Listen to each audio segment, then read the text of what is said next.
Main investigation agency की, CBI, central bureau of investigation की। तो इंडिया में 1941 सेकेंड वर्ल्ड वॉर के अराउंड करप्शन के केसेस इन्वेस्टिगेट करने के लिए स्पेशल पुलिस एस्टैब्लिशमेंट बनाई गई। बाद में Santhanam committee on prevention of corruption constitute की गई, जिसने सीबीआई का एस्टैब्लिशमेंट रिकमेंड किया।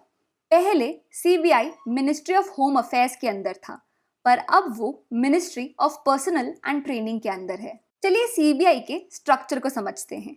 तो जैसे कि मैंने कहा कि CBI department of personal and training के अंदर आता है, जो आता है प्राइम मिनिस्टर्स ऑफिस के अंदर।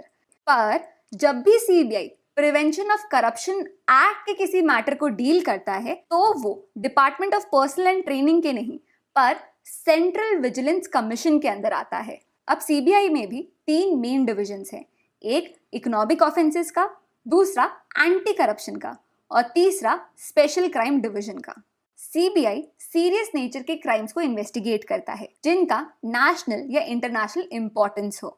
इसके साथ ही स्टेट गवर्नमेंट के रिक्वेस्ट पर सीबीआई उन केसेस को भी इन्वेस्टिगेट करता है जिनकी पब्लिक इंपॉर्टेंस हो। तो ये था सीबीआई का स्ट्रक्चर। तो सेंट्रल गवर्नमेंट की मेन इन्वेस्टिगेशन एजेंसी है central bureau of investigation, CBI, जिसकी प्रेजेंट डायरेक्टर है ऋषि कुमार शुक्ला और इसका हेडक्वार्टर है दिल्ली में। वैसे मिस्टर डीपी कोहली को सीबीआई का फाउंडर कहा जाता है, जिन्होंने 1963 से 68 में सीबीआई की ऑफिस को एज अ डायरेक्टर सर्व किया है। सीबीआई से रिलेटेड 2 और चीजें जान लेते हैं। पहला है आरटीआई।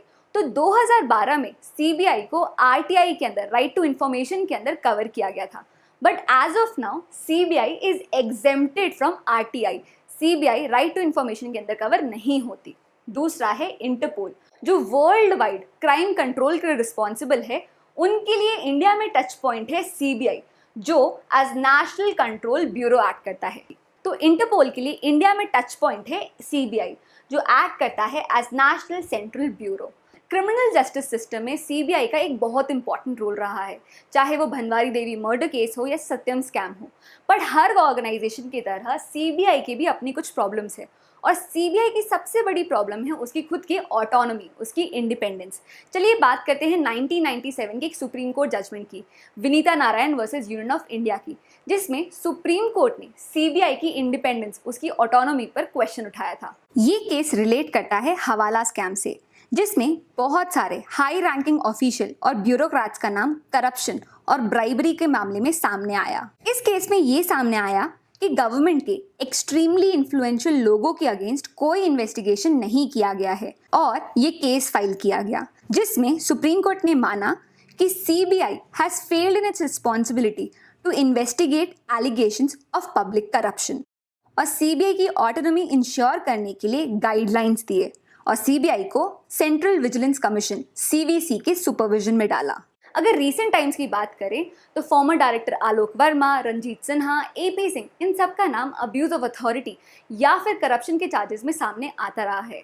कोलगेट स्कैम के केस में सुप्रीम कोर्ट ने सीबीआई पे कमेंट करते हुए ये कहा कि जो भी गवर्नमेंट पावर में होती है, सीबीआई उनके हाथ की कठपुतली बन जाती है, क्योंकि सीबीआई पर गवर्नमेंट का इतना ज़्यादा कंट्रोल रहता है। सीबीआई की इंडिपेंडेंस पर कमेंट करते हुए सुप्रीम कोर्ट ने यह भी कहा कि CBI has become states parrot. अब सीबीआई की अपॉइंटमेंट कमेटी को भी देख लेते हैं, जिसमें होते हैं 3 लोग। पहले हैं प्राइम मिनिस्टर, जो इस कमेटी के चेयरपर्सन होते हैं। दूसरे हैं leader of opposition of Lok Sabha या फिर leader of single largest party of Lok Sabha, और तीसरे होते हैं चीफ जस्टिस ऑफ इंडिया या फिर सुप्रीम कोर्ट के कोई ऐसे जज जिनको चीफ जस्टिस ने ही रिकमेंड किया हो। तो ये है सीबीआई के अपॉइंटमेंट।